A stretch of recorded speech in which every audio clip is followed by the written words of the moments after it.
Hey y'all. So I decided I wanted to create a video here. I ran into some common issues that after doing some research, a lot of users of these 1911 CO2 pistols have with their magazines. So two common things you get are gas leaking from the puncture well here. I don't know how well you can see it. And then you'll also have gas leaking from the top where you make contact with the inner workings of the gun. So after doing some investigation here, I realized that I may or may not have a bad valve. So I went ahead and I bought off of evic.com an Elite Force 1911 mag rebuild kit. And in here you have the tools you need to remove all your valves, springs, new seals, O-rings, you name it. Just about anything you need to replace on these magazines. Something like this runs for about $15–16 versus paying $25 to $30 for a whole new mag. So if you're mechanically savvy and feel like tinkering around, this is probably your best bet. If not, spend another $10–15 and just buy a new mag.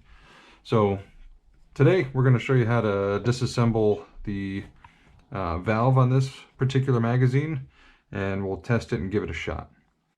So the first thing I'm going to do is take out my valve key.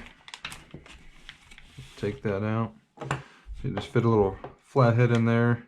And what you'll notice is that there's little teeth on this valve key, and that fits in perfectly with the grooves you have set in the back of the valve.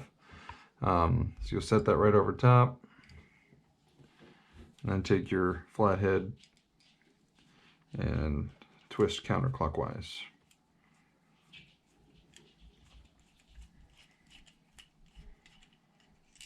All right, so now it's loose and your entire valve assembly comes out.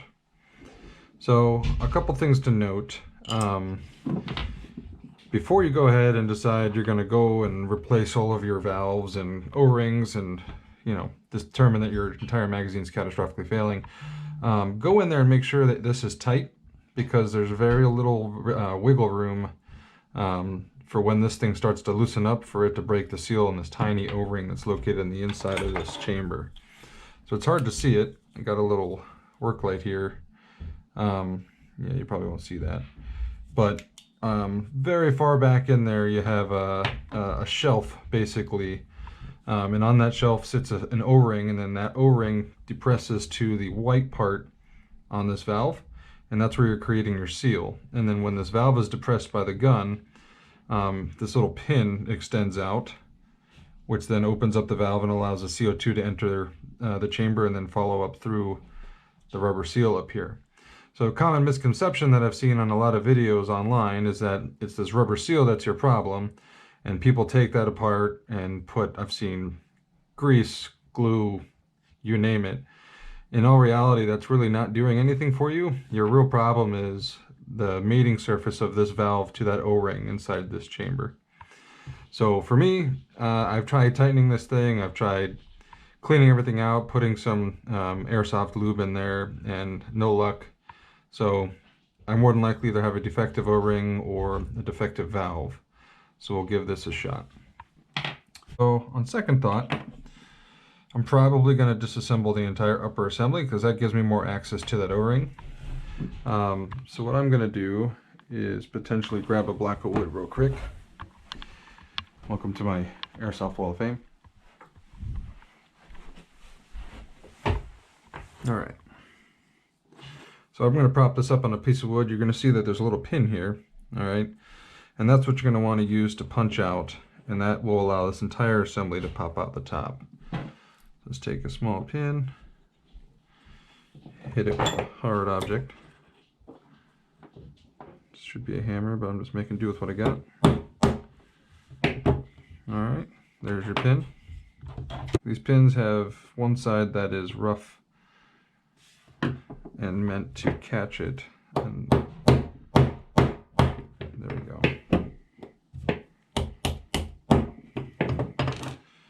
Yep, that's it. I tried punching it in on the wrong side. So if you could look closely, one side's got a little bit rougher edge than another. So that's the one you're going to punch out first instead of pushing all the way through. Anywho, we're going to put that aside and pull the upper assembly off. Note that this spring is going to go flying, so make sure you hold that.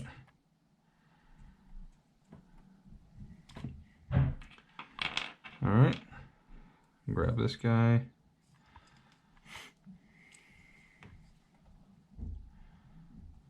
And then the rubber seal just pops right off like this. Boom. And just like that, you have full access. Looking at that O-ring, it actually looks pretty good.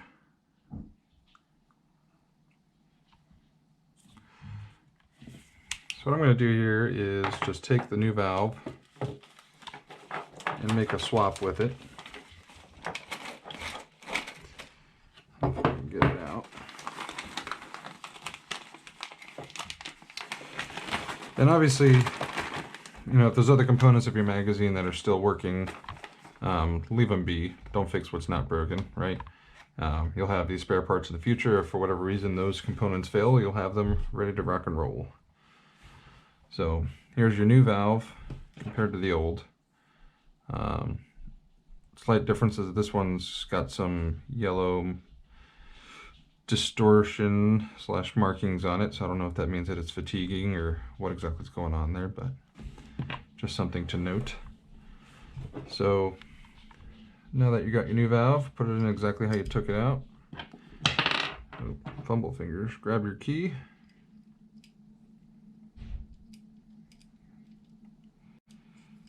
Twist it on there.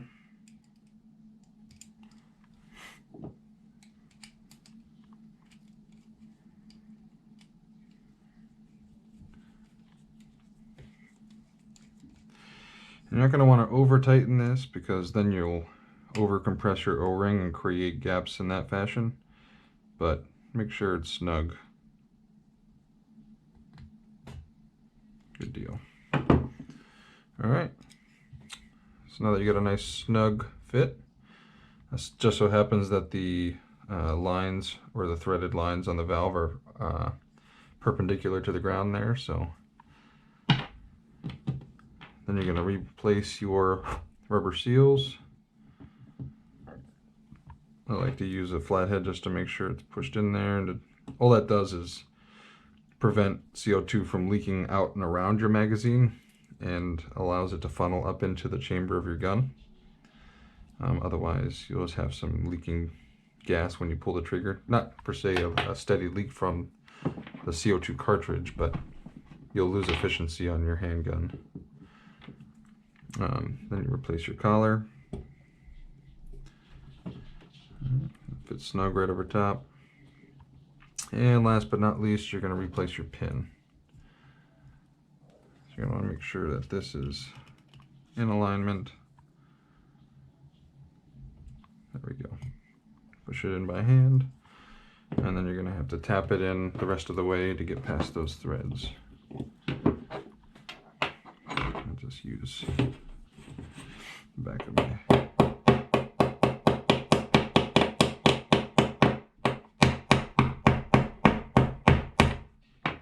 There we go. And we are in. So now we're going to test this puppy out. So we got our CO2 well here loosened up. Fresh CO2 cartridge.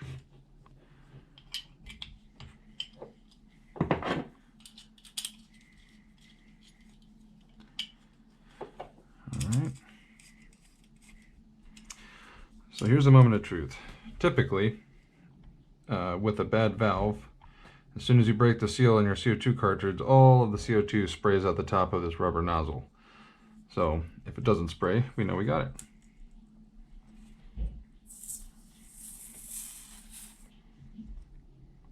Oh yeah. And just like that, we are in. We are in business. Excellent. And now you have a brand new mag. Sort of. Alright guys, feel free to check back in. I'm going to be doing a couple other builds. Hopefully some fresh new videos for you. So Feel free to subscribe and stay tuned next time. Thanks.